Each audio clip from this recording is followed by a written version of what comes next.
O que a Bíblia nunca te contou sobre Canaã vai te chocar. Sacrifícios humanos, crianças sendo oferecidas em altares, orgias nos templos, deuses que exigiam sangue. E agora, você vai finalmente entender por que Deus ordenou a destruição total dessa civilização. A Terra Prometida estava escondendo segredos tão perturbadores que muitos pregadores preferem não mencionar. Neste vídeo, você vai descobrir como era o dia a dia em Canaã. E Canaã não era apenas uma terra qualquer no mapa antigo. Não. Localizada estrategicamente entre o poderoso Egito ao sul e os impérios da Mesopotâmia ao norte, essa terra se tornava o centro do mundo conhecido.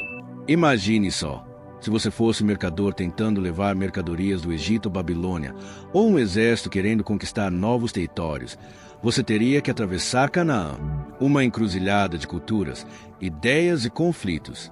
A geografia. Ela era um verdadeiro presente divino. Nas planícies costeiras, os ventos do Mediterrâneo traziam chuvas suficientes para cultivar cereais. E entre as montanhas, microclimas perfeitos para vinhedos e oliveiras. O Vale do Jordão, com seu solo fértil, produzia tâmaras, figos e romãs em abundância. Não é à toa que Deus a descreveu como uma terra que mana leite e mel, uma metáfora poderosa para a fertilidade excepcional dessa terra. Mas quem eram os habitantes dessa terra tão cobiçada? Ao contrário do que muitos imaginam, Canaã não era habitada por um único povo, mas por um mosaico de nações.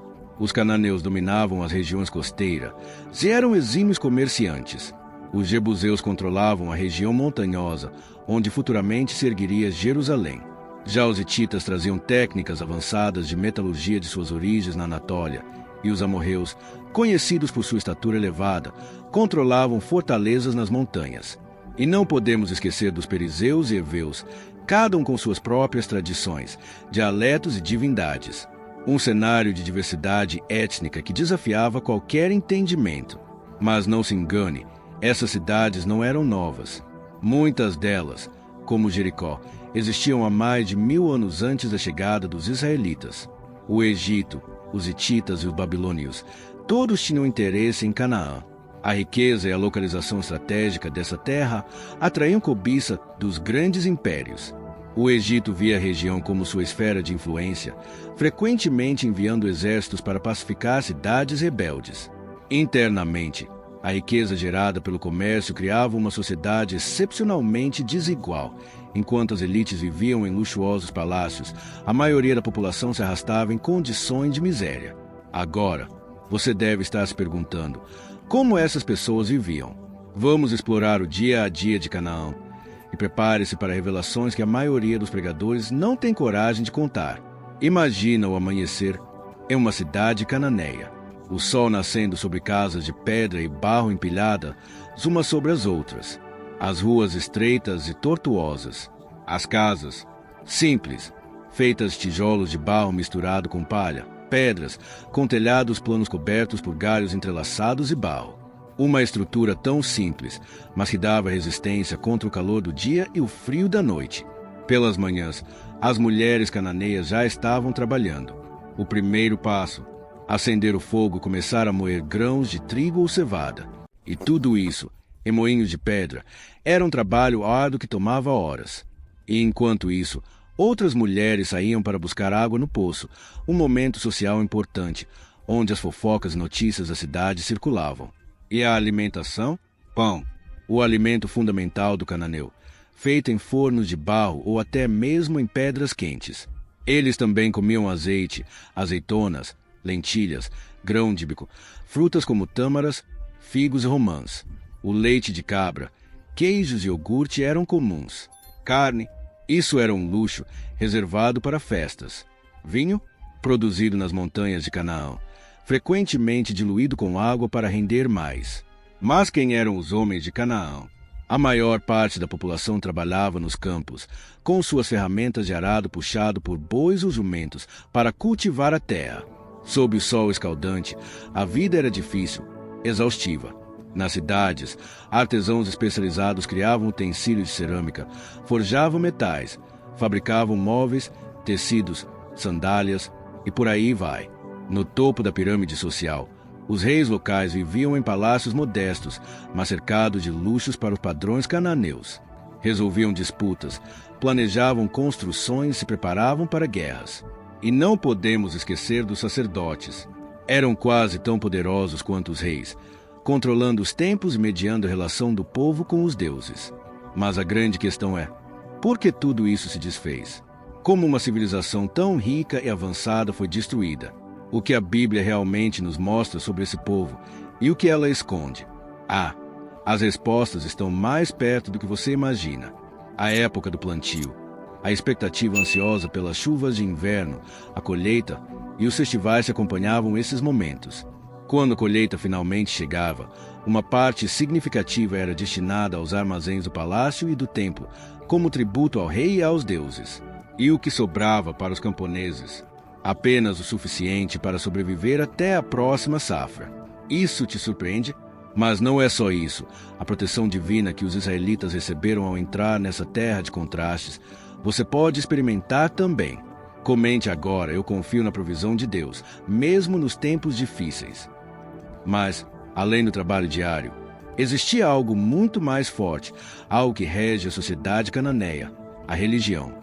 Uma força tão poderosa quanto perturbadora, que dominava cada aspecto da vida. Sabia disso?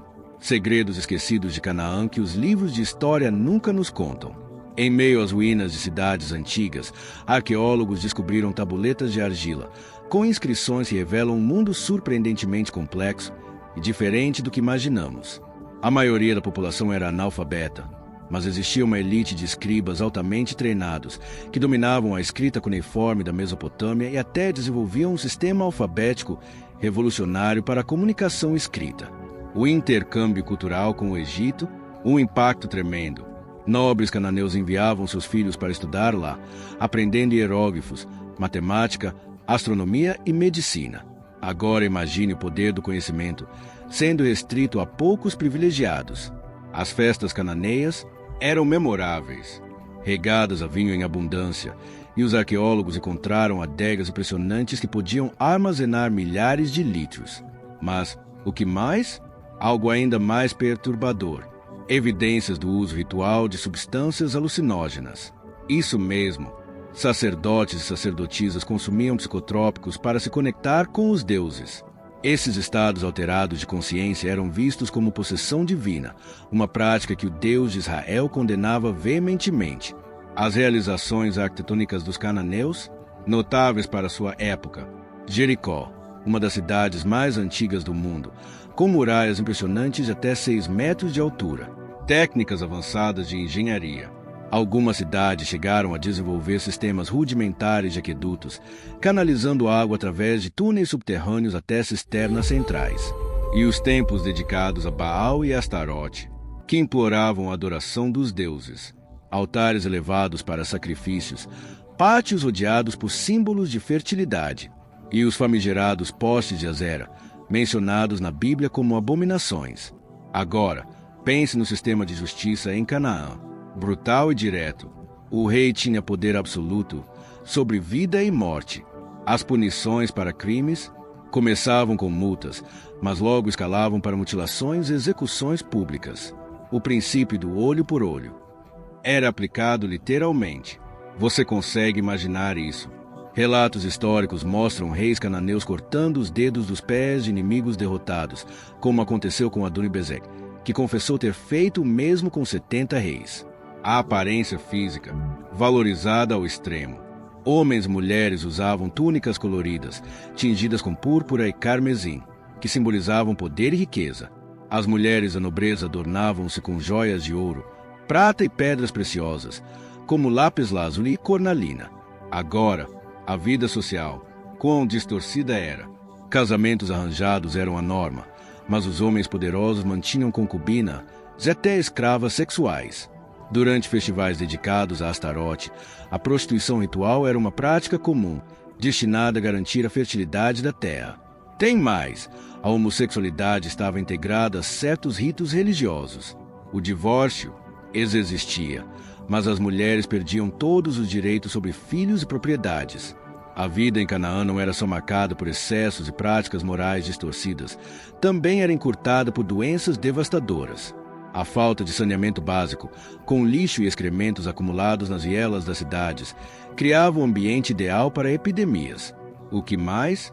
As práticas médicas misturavam o uso de ervas com rituais mágicos, realizados em nome dos deuses da cura. E a lepra, a doença mais temida. Os doentes eram isolados completamente, forçados a viver fora dos muros da cidade, uma prática que mais tarde seria incorporada na lei mosaica, mas com o objetivo de saúde pública e não superstição. Agora, você entende por que o Senhor ordenou a conquista de Canaã.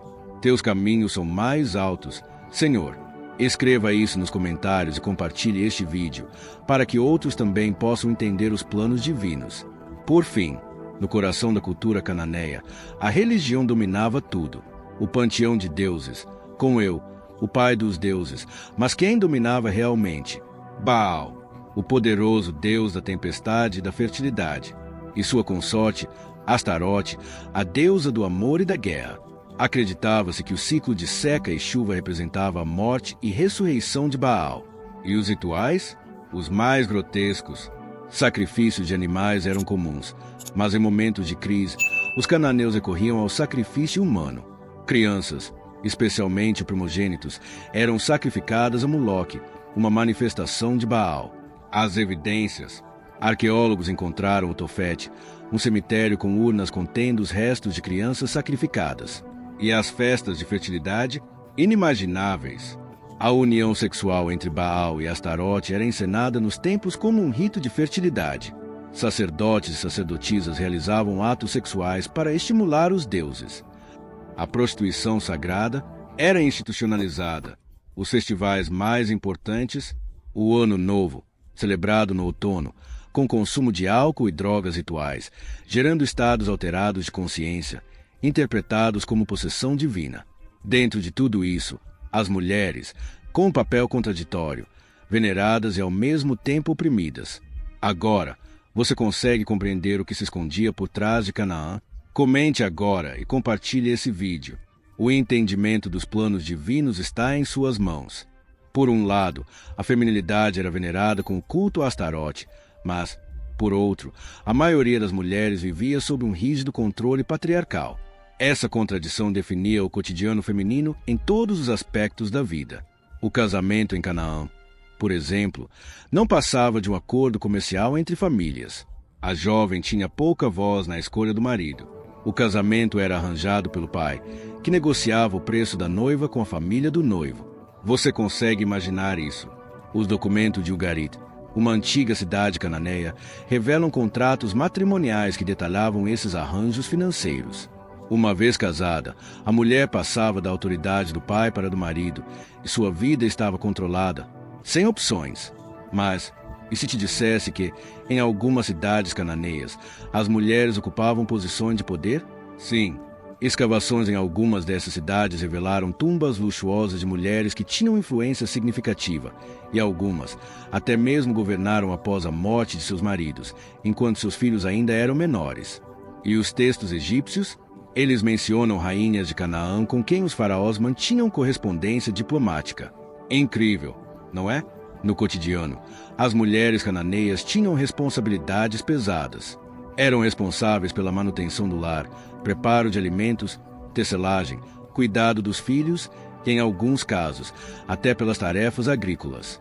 Os tecidos produzidos por elas eram tão renomados que os tecidos tingidos de púrpura eram artigos de luxo, exportados para o Egito e Mesopotâmia. Imagine o valor disso. Mas há algo mais profundo aqui. Canaã não era apenas um lugar de tradições e cultura. Era um local de guerra constante. As cidades vizinhas estavam sempre se enfrentando, em batalhas sem fim. Você consegue ouvir o som das trombetas e ver o brilho das armaduras ao sol? Era isso que fazia parte do dia a dia das pessoas. A guerra não era exceção, era a regra. As cidades-estado de Canaã estavam em constante luta por territórios, rotas comerciais e poder. E o pior? Uma cidade podia ser aliada em um momento, no seguinte, se tornar inimiga mortal, pois as alianças mudavam com a rapidez do vento do deserto. Os exércitos cananeus, avançados para sua época, guerreiros profissionais com armaduras de bronze, espadas e lanças. Mas o verdadeiro orgulho militar cananeu eram suas carruagens de guerra. Carros leves puxados por 2 cavalos, capazes de atacar com velocidade e precisão. Era como se tivessem tanques nas batalhas. Jericó, uma das cidades mais antigas do mundo, possuía muralhas de 6 metros de altura e 3 metros de espessura. Incrível, não?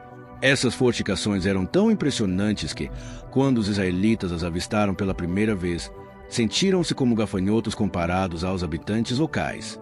Mas apesar de sua ferocidade em batalha, os cananeus tinham uma fraqueza fatal: sua incapacidade de se unir. As cartas de Amarna mostram que mesmo quando ameaçados por invasores externos, as cidades cananeias lutavam entre si. Enquanto meu vizinho cai, eu próspero. Essa parecia ser a mentalidade predominante. E foi nesse cenário de caos que Josué e os hebreus chegaram, depois de 40 anos vagando pelo deserto. Para os israelitas, Canaã não era apenas um território a ser conquistado, era o cumprimento de uma promessa divina feita a Abraão, gerações antes. Era a terra que fluía leite e mel, a terra da libertação. Quando os hebreus atravessaram o Jordão, encontraram um país dividido e vulnerável. A primeira cidade a cair foi Jericó, cujas lendárias muralhas desmoronaram de forma miraculosa após os israelitas marcharem ao redor por 7 dias. Esse evento, registrado no livro de Josué, marcou o início de uma campanha militar que mudaria tudo. Jericó, Laquis, outras cidades caíram. E com isso, a transformação cultural e espiritual de Canaã. Onde antes se adorava Baal e Astarote, agora o povo de Israel adorava Yahvé, o Deus único. As práticas de fertilidade cananeias foram substituídas por festividades como a Páscoa e o Tabernáculo, que celebravam a libertação divina. O código moral que surgiu, baseado nos 10 mandamentos na lei de Moisés, foi um marco. O choque entre as culturas hebraica e cananeia não poderia ser maior. Onde os cananeus viam deuses caprichosos, que precisavam ser apaziguados com sangue, os israelitas conheciam um Deus e faziam uma aliança com seu povo. Impressionante, não?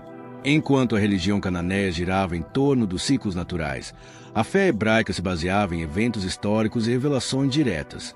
Arqueologicamente, esse período mostra uma transformação radical. O declínio dos artefatos religiosos cananeus e a ausência de imagens idólatras nos assentamentos israelitas são claros.